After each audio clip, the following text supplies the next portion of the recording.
It's Nick and Mike's top 100 games. But does anyone care what they have to say? Let's. I know I don't. Cause they may dab, they might scream, they may say some things that are plain wrong. Dab on it, dab on it. But they are dumb dumb bing bongs. My teacher's better. What's everybody? I'm Mike. I'm Nick. We got the Brothers Murph. This joke is about to end. Aren't we so grateful? Yes! If you're just tuning in for this whole Top 100 is sponsored by the Coldest Water because they kept emailing us over and over and over again saying, hey, we're loving, enjoying watching your journey at youtube.com/thebrothersmurph/about, which is where our subscriber count is. That's where you really find out about us. About us. There's really, go check after this. There's like nothing there. And so they were like, hey, we'll give you $50 to do 10 videos. That's $50 for 10 videos. So we over-delivered on our promise. Split two ways.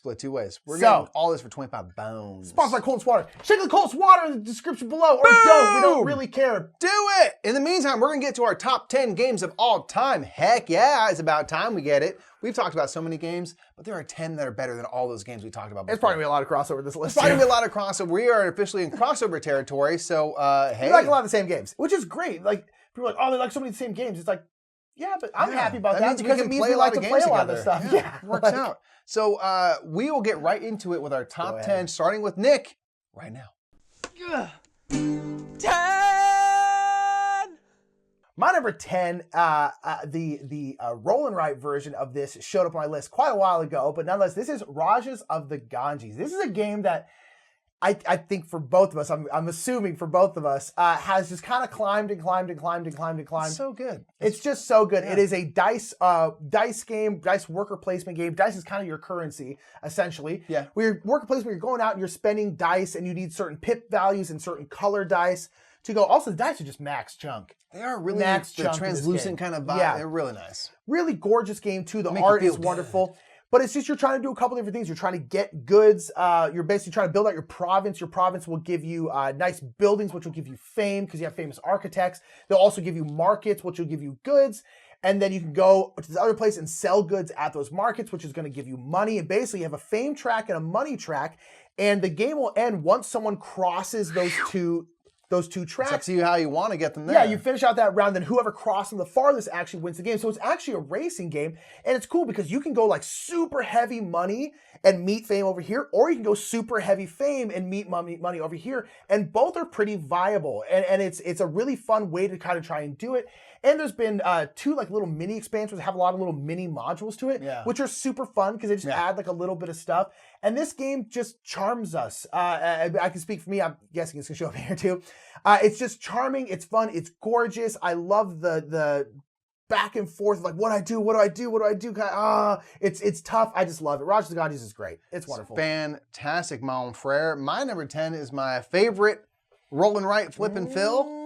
It is Cartographers. It's good. Making maps is so stinking fun. It is. Who knew, first of all, but it is a great game. Nick mentioned it in the last segment where you're going to be given these 4 scoring opportunities that are going to deal with the different types of land terrains. One will always deal with water and farmlands. Another one will deal with the forest. Water, baby. The only type. So cold. Every time I play Cartographers, I just make one big ocean. I make this shape out of water. Ooh. I make this shape out of water, and then there's just forest around it. Marketing right there. I love that. You have villages and things as well, and you are going to be trying to fill in your map in the most advantageous way per whatever scoring opportunities are available in that game. So every turn, you're going to be flipping over a card. Everyone must put that card into their map. And the card's either going to feature 2 land types in one shape or 1 land type and 2 shape options. And you're going to be choosing from among whatever is out there, what you're going to do, where you're going to put it. And you can put it wherever you like. But again, there's going to be certain things where forests might want to be on the edge of the map. So maybe don't put them all in the middle because it won't help you score. It might look nice. Yeah. But you can build this really cool map. And it's really fun to do with like colored pencils and things because you end up with this like colorful, fun, fantastical kind of map. It's just really fun. Like I played it a ton. I have the app. I played it a ton on there, and I just don't get tired of it. I really don't. Flat out don't get tired of it. I think it's really fun every time to put together and build the map and just work on this little grid. It's incredible. It's just so fantastic. Goes down smooth. Number 10. Goes down real smooth. All right, that's a number 10. So let's go ahead and get into number 9.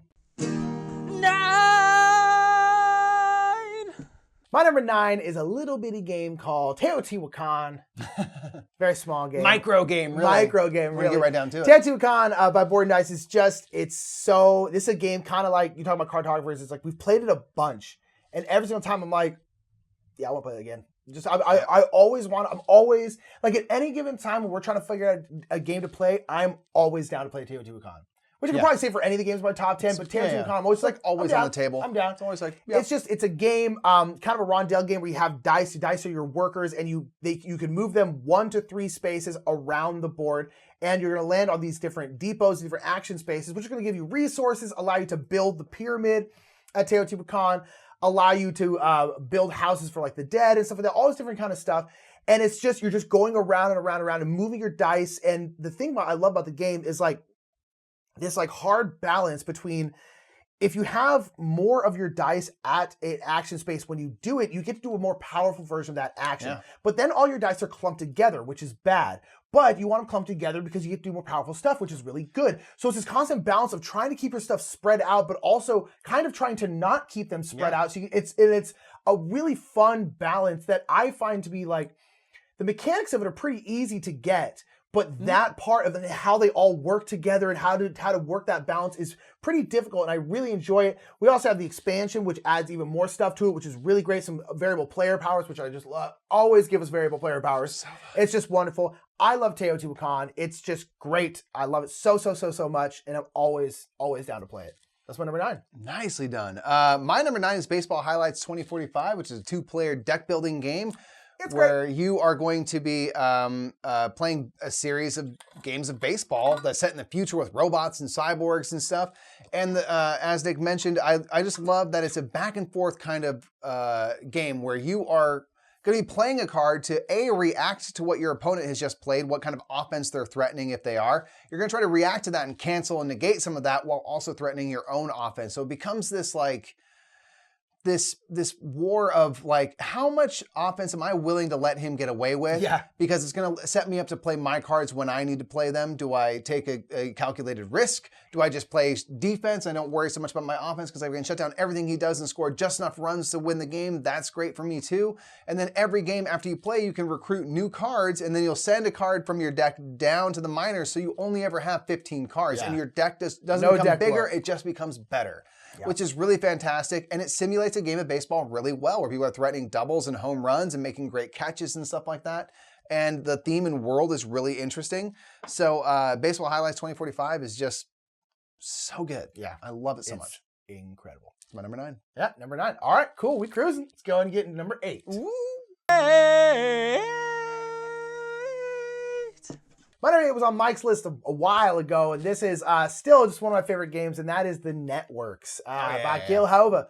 I love The Networks. The Networks is all about putting on you're running a TV network, so you're putting on TV shows. Such a cool theme. It's such a cool theme, and the game feels so different than any other game I've ever played in terms of you have just what you're doing. It's just kind of an action selection game. It's not really, you're not doing a ton, but just you're trying to balance everything because you have 3 time slots, prime time, 8, 9, 10 p.m. And you essentially you're buying shows essentially to put in those time slots. The shows will want to be in a certain time slot, and they will start aging. And as they age, they're essentially going through different seasons. Every round is a season, and they'll start aging, and their viewers tend to go up, but eventually viewers will start to drop off. Yeah. So then you're going to have to swap out those shows at some point. And then on top of that, you can get stars. You can pay for stars. And you can put those stars on your shows, which will give you more viewers because you're like, oh, Morgan Freeman's in this show? Cool. Like, I'm going to watch that. I love Morgan Freeman or whatever. You can also put ads on your show, which is going to give you money. Money is how you buy the shows and hire those actors and actresses. And then you have these network cards, which are essentially just like one-off cards for the most part that are like special abilities, allow you to do some stuff. And you're just trying to get viewers. But that balance of like, how long do I keep a show here to get the most viewers I can before I swap it out? You also can have your station get known for something. If you have like a lot of comedy shows, you then are known to be a comedic network. And so you get like a little bonus. You kind of want to you want to specialize in something, but there might also not be any good comedic shows out there. So it's this really fun, cool balance. It's also one of my favorite solo games. It's a really, really great solo game. It's got some great expansions to it as well. it's just great. I love the theme. I love the way it feels. It just feels so unlike any other game. It's super funny because all the show names are puns on other shows. Right. And it's just great. I love it. I love it so much. The Networks is my number 8, and it's just it's great. It's very nice. My number 8 is all about terraforming Mars. It's called wow, Terraforming Mars. Yeah. I didn't realize this hadn't come up yet. It's in your top 10 still. Terraforming Mars is up there. I figured this would have dropped into your 20. Not yet. Terraforming Mars is just really great. I really enjoy the engine building nature of it. Getting all these cards to kind of boost your production in various resources, money being the main one. Getting heat. I love the theme is so cool. The idea of like, we need to get air in the atmosphere. We need to raise the temperature to something that's livable. We need water sources. We need to get oceans out here. It's just one of the cooler themes for a game ever. It really is. So I really love it. It is just a fantastic game.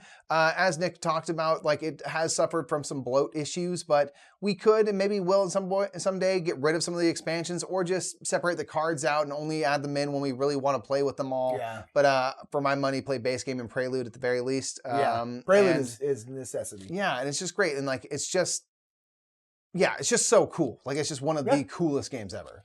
Yeah, and pretty accessible too, I think. I mean, there's a lot of deep strategy, but like the cards all tell you exactly what they do. Yeah. They're all pretty simple. It's like, oh, you need this to put this into play. So make sure that the oxygen level is at 8% or whatever. They make it it's clear. Like, it's pretty simple. It's a very clear game because of the way the card has iconography and then also writes out exactly what it does. So no matter what, you're never really left in the dark about like, can I play this? It's like, you'll see. And I also love that each turn, everyone only gets to do 2 actions. It'll come back around. So it keeps it moving because that's the kind of game where like if everyone did their own turn, oh my God. The downtime in that game would be unbearable. And I'm glad it's like 2 actions. So it's always going to come back around, and then you could pass and people can keep going. But it's like, that's a small thing that I think a lot of people don't realize that I think is absolutely essential to that game. Yeah.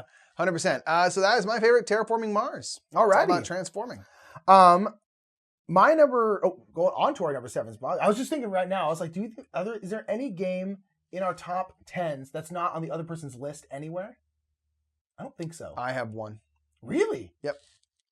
That's interesting. Okay, let's get number 7 because I'm curious. 7! My number 7 was mentioned, I think, on Mike's last list, and I love this game, and this got probably buoyed even more by an expansion that I really, really adore, and that is Great Western Trail. Yeah.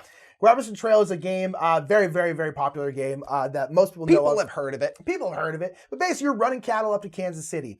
You have this kind of rondelle where you're going through you're going through the countryside and stuff, like stopping off at buildings, doing some actions, going up cattle, sell those cattle, they get shipped off to someplace. Sacramento, which is our hometown, which is on the board. Sacramento's never in board games, and so I also feel connected to this game. To be fair, it shouldn't be, but hey. It should. It's the capital of California. And that no one cares about, let's be honest. Is it? Yeah, it's almost a Downeyville, dude. In a very legal sense, it is the capital. Yes. But no one cares. No one cares, yeah, But nonetheless, you're running cattle up there, which is super cool. I honestly like frontier themes. Yeah. I'm not a big fan of Western themes, like pew pew, like kind of Western. I like frontier themes a lot, where you're just kind of like Sierra West was my number 20. Yeah. I love frontier themes. Kind of exploration of the West. Yeah, and this is kind of one of those. And then this got buoyed by the fact that there's the Railways of the North expansion. To me, the most boring part of this game is the shipping cattle out. When you go to Kansas City, you just kind of put your disc on one of these spots. It's like, okay, whatever.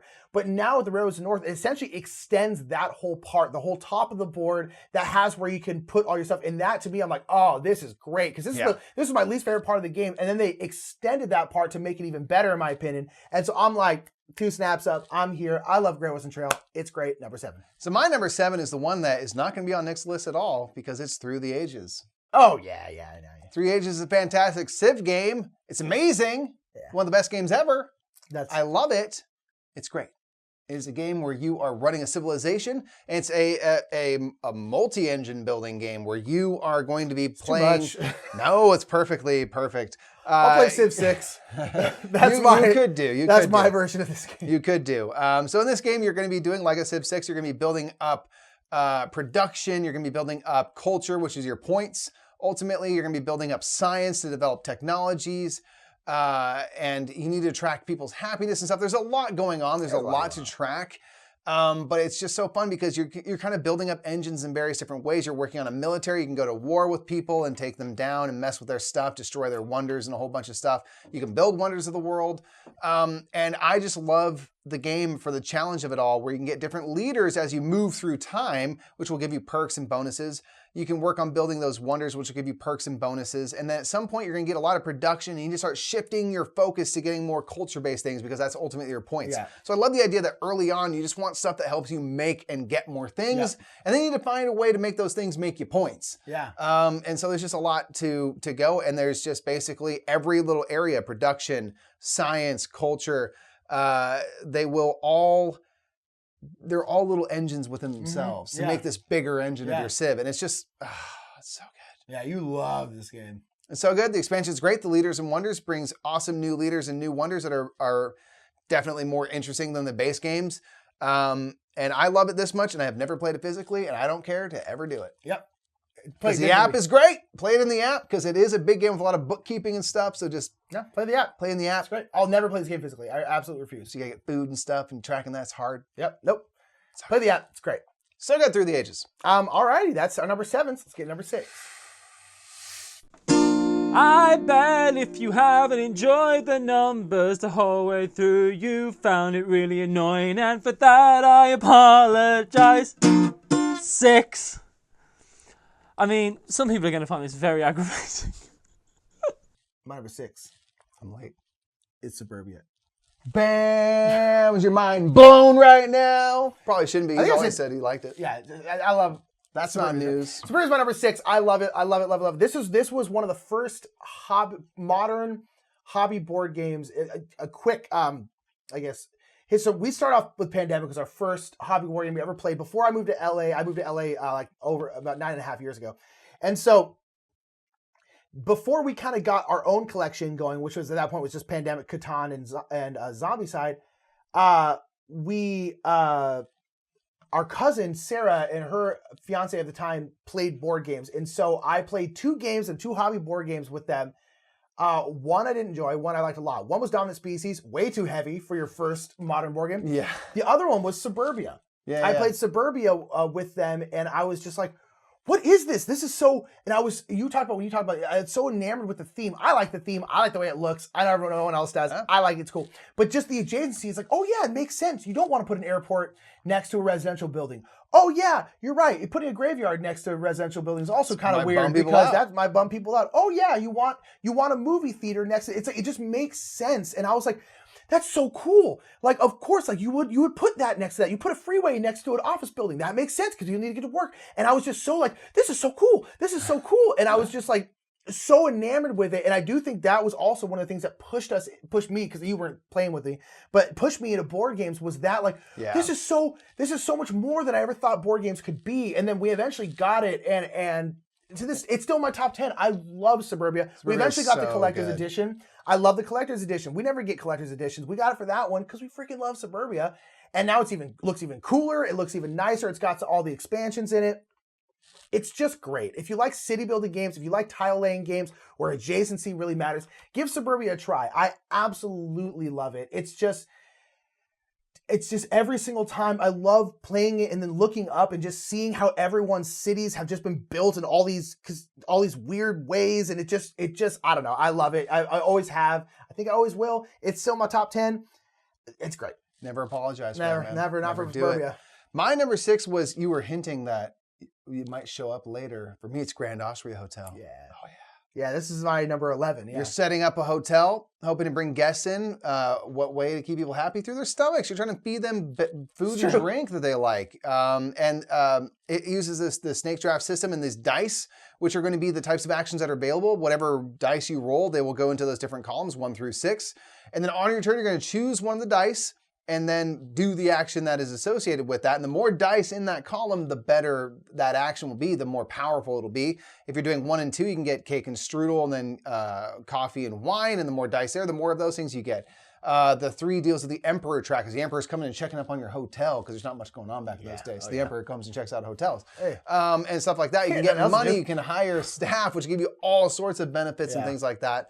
And then the 6th action kind of mirrors everything else. So it's just a really fun, challenging game because you got to first bring people into your cafe and then give them what they want so they decide to stay with you. But then you need to have rooms prepared for them, or else where are you going to put them? Yeah. So you need to be tracking kind of all these things to make sure that the flow is kind of working for you, where you get people in, get them fed, get them happy, get them into your hotel, and then reset for the next thing. So there's a lot of stuff to consider. Yeah.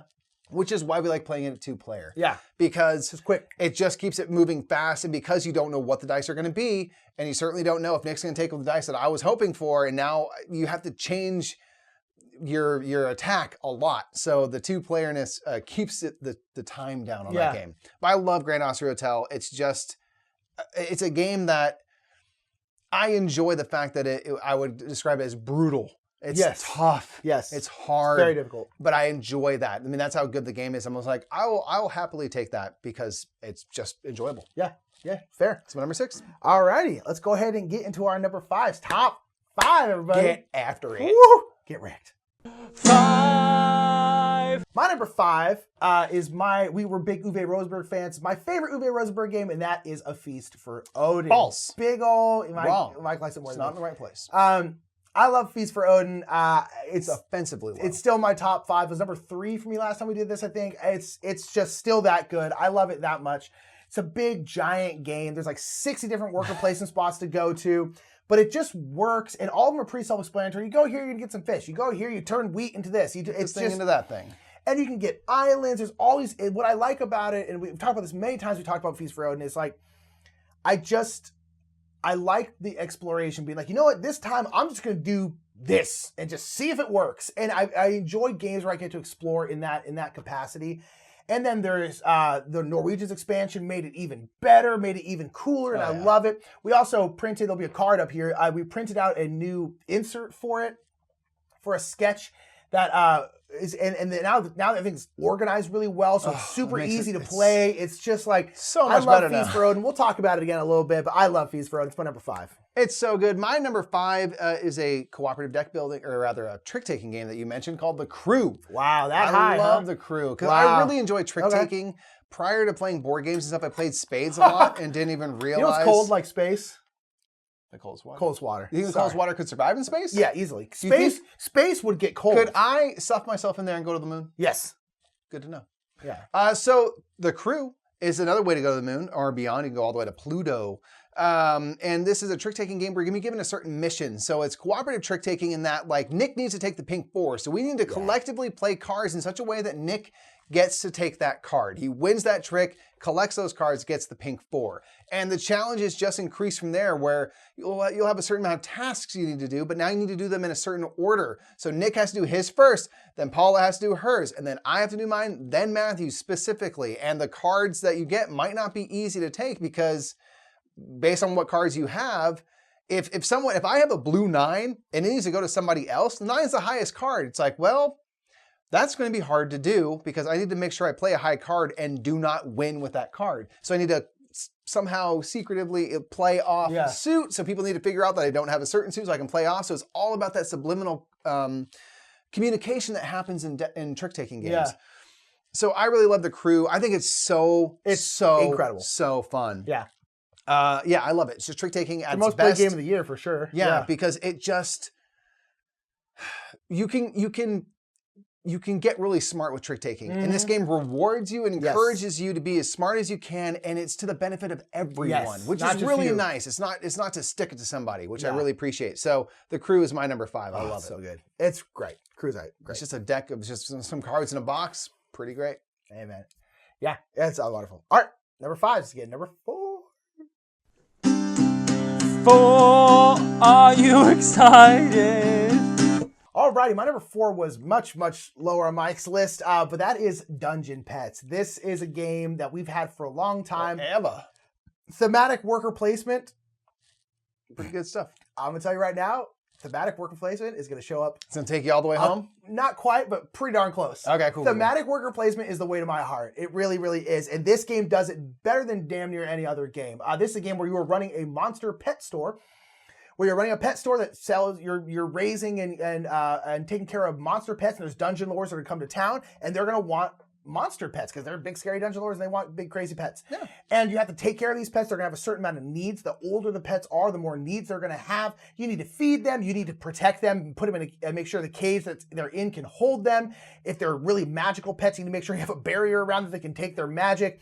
You need to play with them if they're really playful. You're basically taking care of the stuff, and it's very, very difficult to do so. It's hard to take care of the pets because they're pets. They're we have dogs and they're tough to take care of and they're great. Yeah. It's like, but then on top of that, this is kind of like the epitome of like you have so much stuff you need to do and you can't do all of it, so you just have to prioritize. And I love having to prioritize stuff in games. It's one of my favorite things that decision of like.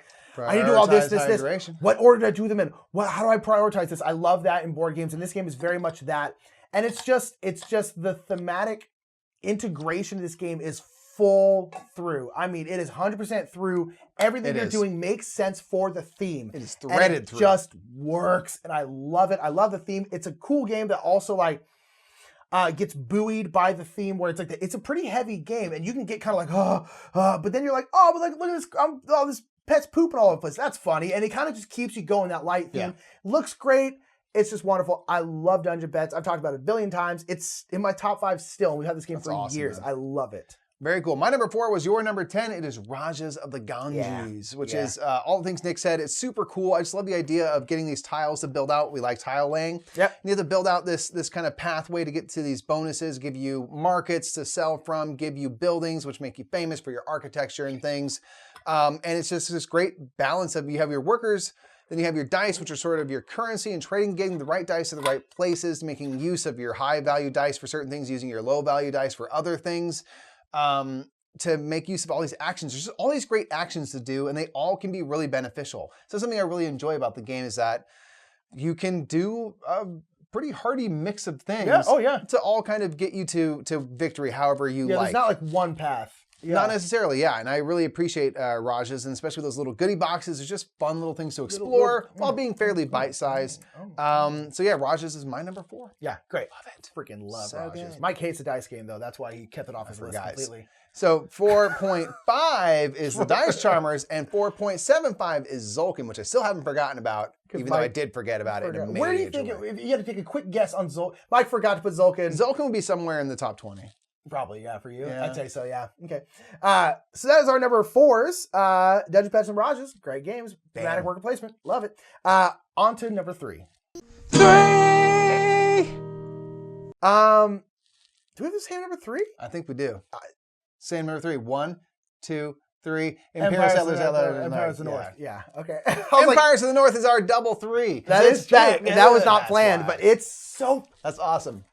Freaking good, dude. It's so good. You know what? This is going to be your number 3. I was like, I have a hunch this is going to be Mike's number 3. It's so good. It's so good, Mike. Imperial Settlers Empires of the North is just a fantastic game where you are going to be playing as a faction. Yeah. And you are going to be, those factions are all going to have their own kind of focus and thing that they're good at. Yeah. So it's really about building a little engine out of your faction, figuring out, getting your right cards out based off of what your faction is good at doing, and get in there, get it built up, and get out. Yeah. So good. It's so good. And then kind of like Unmatched, one thing I really enjoy is that you are having new factions coming out. So there's a lot of fun stuff to explore. And you're like, what does this new group do? What are they about? Ooh, let me play that. Yeah. What does this new group do? Let me play that. Yeah, pretty much. And the game is just really fun. We like Imperial Settlers just fine. I really enjoy it. I'd happily get it.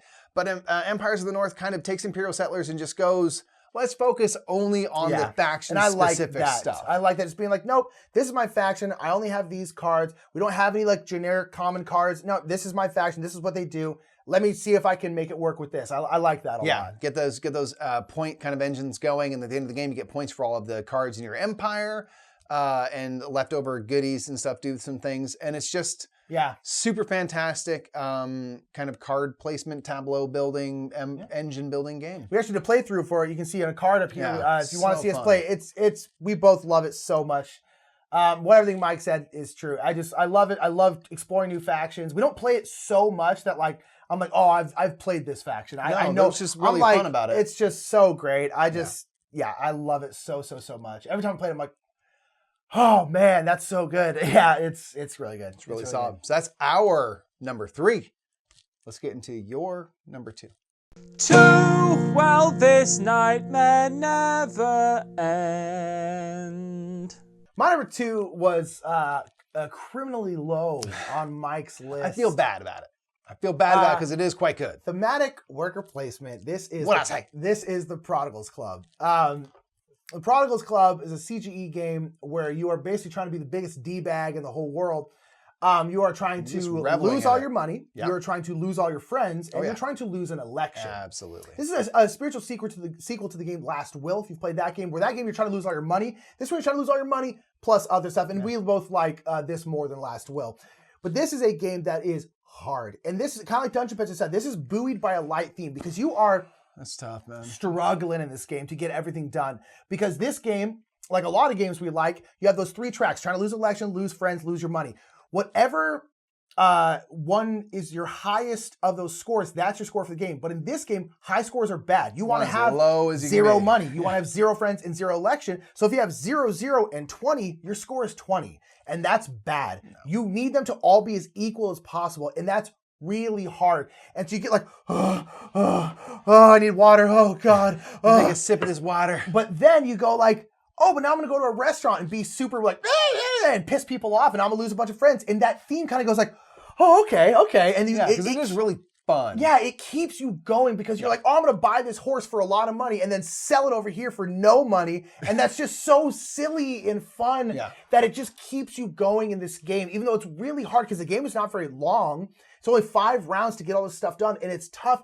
And then you're essentially, the way you do each one of those things are all different. Like the social thing, you have this weird social circle track that you're going down.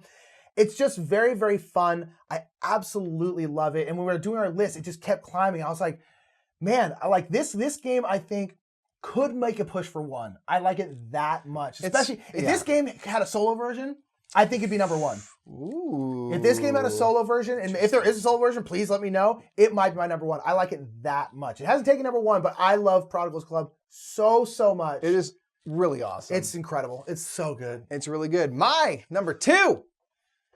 It's formerly number 1. Yeah, I knew this one was coming. I'm a fickle board gamer, man. I've been calling this for weeks. Yeah. My number 2 is A Feast for Odin, which was number 1 as of my last ranking of all my games. My crap game now. My, how the mighty have fallen. One space.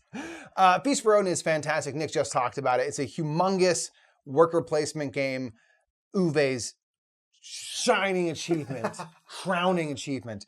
26, man. He's got more games in him. Oh yeah, that's true. He's still in college, that guy. So A Feast for Odin is a big Viking themed game where you are trying to fill up your board as much as you can. You can get islands and explore those. And everything you're doing, if you're going whaling, you're doing all these things, they're going to give you these tiles, which you can then upgrade, which is a really cool idea where you get there's 4 different levels. The yellow and red can be used for food, which you need to feed your people because it's a new Uwe game. Then you can upgrade them to green and then blue to then put onto your board. And that's the stuff you can actually keep. So you have to get stuff. You have to upgrade that stuff. And you have a lot of workers and stuff, but you have to use them efficiently. You don't want to end the game with 1 billion tiles not on your board or being used to feed people. You want to get only the stuff you need, upgrade it just enough so that you can really make use of the time and workers you have the best to really stretch it as far as you can, which again is a thing that I really enjoy. It's like, how do I really stretch this work? It's an efficiency engine. You're just trying to be as efficient as possible, and I love that about it. It's a tough one to put together, but I love Feast for Odin. It's so stinking good, especially with the Norwegians expansion. I will never go back. It's absolutely incredible. Feast for Odin's my number 2. It's so good. Feast for Odin's, it's great. It's great. All right, Mikey, it's time for number 1s, baby. It's been a long journey. Thank you for being here. I've been here the whole journey. This is a lot of video to watch, but thank you for being here. This has been awesome. Thanks for being here, everybody. Let's do it. Let's get number 1s. These are shaped like 1. Oh my gosh. It's a 1. It's the number 1 water bottle that sponsored us. It's Nick and Mike's top 100 games. But does anyone care what they have to say? I know I don't. 'Cause they may dab, they may scream, they may say some things that are plain wrong. But they are dumb bing bongs. Why did I agree to do this? All right, my number one, if you know me, is not going to be a surprise. It's still my number one, was last time, and that is viticulture. Thematic worker placement. Thematic worker placements. I love viticulture. Viticulture is everything you're doing, kind of like Dungeon Pets, makes sense. You're going over here to get grapes. That makes sense. You're running a vineyard. That's the whole point. And I talked about Dinosaur Island a while ago, but this is the kind of the epitome of the kind of worker placement game I really, really like, which tends to be a very linear, intuitive kind of thing you do. Is Mike, you're trying to do, you're going to do this, to do this, to do this, to do this, to do this, to finally do this. You are trying to fill, Mike's doing a whole scene. You're trying to fill wine orders, a level 8 red, a level 7 sparkling, whatever. So you need to go get grapes. You need to get those grapes. You need to plant those grapes in your field. You need to harvest those grapes. You need to squish those grapes into juice. You need to turn those juice into wine. You need to age them to the level, and then you need to sell it. That's a very linear thing that you can do. And it's very clear what you can do, but you have all these ways to do it, and you have a bunch of different seasons to do them in, and it's tough to do, but you have a path, and I enjoy worker placement games like that. And this is like all the spots you put your workers, it makes sense. Yeah, I'm going here to draw vine cards so I can then plant them. That makes sense thematically. It's great. You add the Tuscany expansion, it gets even better. It's just incredible. It's great solo. It's great at all player counts. It's wonderful at 2. It's wonderful at 6. 6 ends up being longer, but it's still great. Yeah. I love it. It's still my favorite game. I was like, man, is this gonna be still my favorite game? Where did the list? I was like, nah. Everything is just, nothing's better at this point. I love it so much. It really is so great. It's a game that we always say, like, neither of us drink. So it's not like, oh, we're big winos. It's like, no, for the second I saw this game, I think I saw a Dice Tower review. The second I saw this game, I went, I have to play that. Yeah, right. I have to play that. And it's still here. It's still number one. And since the moment I saw it, I knew. I love that. Yeah. That is awesome. My number one. I've been calling this. Nick did. It's Teotihuacan, City of God. Tabanusi, I'm playing in the future. Teotihuacan, City of Gods. Yeah, Mike freaking loves this game. I do love this game, and Nick kept saying, like, I got your number one, and was like, I kept being like, no, I'm like, dude, I know you, boy. Yeah, and then I kept playing, and this year I played a lot, especially because it's on Board Game Arena, and we're all playing things distanced. So I played a lot of Teotihuacan this year, and it really is amazing. Yeah. I love it so much. With the dice placement, all the things Nick said, where you're kind of working around the board to make use of these action spaces, and the more people you have on those action spaces, the better. But it's really cool because you have to balance your cocoa, because if you're going to a place that has a lot of different colored dice on it, you have to pay a lot of cocoa to go there. So how do you manage that? And you're moving up these temple tracks. Do I try to go up a little bit of each track, or do I try to bomb up one track? There's a lot to explore. You can ascend your workers to get all these bonuses and stuff. And then one thing that's really kind of taken it next level for me is on Board Game Arena, I've turned on where you randomize the locations. Yeah, the palace and the where you construct the pyramid are the same, but the rest randomized. And that makes it such a fun, like, oh, now this is next to this. Gold is right next to the decorations. This is interesting. Let me work with this. And so it creates all this fun stuff to consider when the technologies get swapped out. It's all this fun stuff to consider. The expansion you mentioned with the variable player powers, where now I have this really cool thing I can do, but I also have this really weird drawback to my person. I'm like, this is odd. How do I manage this? There's so much fun stuff to explore. Every time I play it, I'm like, that was so fun. I want to do it again. Yeah. Every time I play, I want to do it again. Every time we're like, what game should we play? Teotihuacan's always like, I will play Teotihuacan. That's why I was like, I'm done playing. It's just the best. Yeah. I love it so much. Loves Teotihuacan. I do it so good. I love it. I cannot apologize. Shout out to Steve for teaching me Teotihuacan. Yeah, as the kind of year and a half that we've had gone by, I was just like, we kept playing. I was just like, oh man, I think this. Just because you talk about it so passionately, the way you talk about, and it's just like, and we kept playing. I was just like, man, I was like, this might be like viticulture's been my number one for a while, and I've just been like, this is making a run. This is making a run for it right here, and I was just like, oh man, this is making a run for it, and I kept thinking that as we were playing it, and I was just like, and then we got closer and closer. I was like, this is Mike's number one. I think this is Mike's number one at this point. I need to add one thing. I've got a couple 0.5s. 49.5 officially is Underwater Cities. Oh, wow. So I forgot to add that to my thing, but that's on my list now. Mike's in the middle. Be forgetting. I think it was on mine. I decided not to. Stuff I'm adding in.